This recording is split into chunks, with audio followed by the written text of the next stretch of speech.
How to scan QR code on Instagram. Hey everybody, welcome back to our channel. In today's video, we are going to guide you on how to scan QR code on Instagram. So without any delay, let's just jump right in into the solutions. For that, go ahead and open up your Instagram. Once you're here, head over to your profile at the bottom right corner. And after you reach here, the next step you need to apply is you can find this option called Share Profile, this one right here beside the Edit Profile in your profile piece. Look at that option and open it up.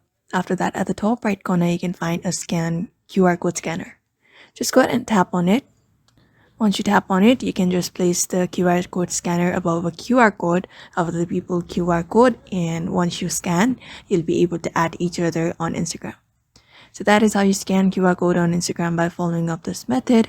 So therefore, I hope this video was helpful to you, and thank you for watching this video.